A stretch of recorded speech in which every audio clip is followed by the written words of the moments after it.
ပြောရလို့ရှိရင်ကြားစိတ်လေးနဲ့တွဲပြီးဘယ်လိုသုံးရမလဲဆိုတဲ့သင်ခန်းစာလေးကိုသင်ပေးသွားပါမယ်နော်။ဒီကနံပါတ်1ပြီးသွားပြီဆိုတော့ဒီနံပါတ်2လေးကိုသင်ကြားပေးသွားပါမယ်။ကြည့်ထုံးပြီးတော့လေးပင် ready လုပ်ထားပါမယ်နော်။လေးပင်ပါ။ခံကြောင်းရှိတစ်ခုထည့်မယ်၊ကြားစိတ်တစ်ခုထည့်မယ်။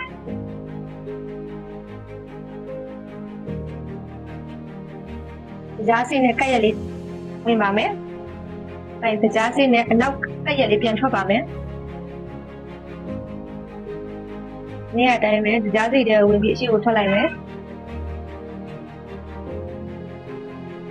ဒီလိုလေးရပါမယ်နော်အဲ့ဒီတိုင်းပဲဖန်ချောင်းရှည်ပြန်ကောက်မယ်အဲကြားစိတ်ပြန်ကောက်မယ်ဒီလိုလေးပါပြန်ဝင်မယ်ကြားစိတ်နဲ့ကက်ရက်လေးဝင်ပါမယ်ဟိုရင်အနောက်ကိုကြားစိတ်ရဲ့အနောက်ကိုပြန်ထွက်ပါမယ်ဟုတ်နော်ကက်ရက်လေးသူ့အနောက်ကိုထွက်ဒ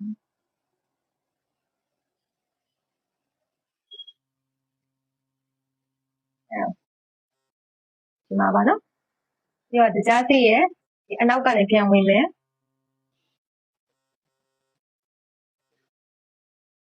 ဒီလိုလေးရပါမယ်နော်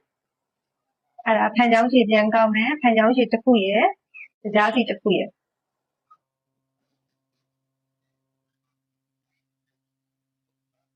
ကြားစိတ်နဲ့ကက်ရက်ဝင်မယ်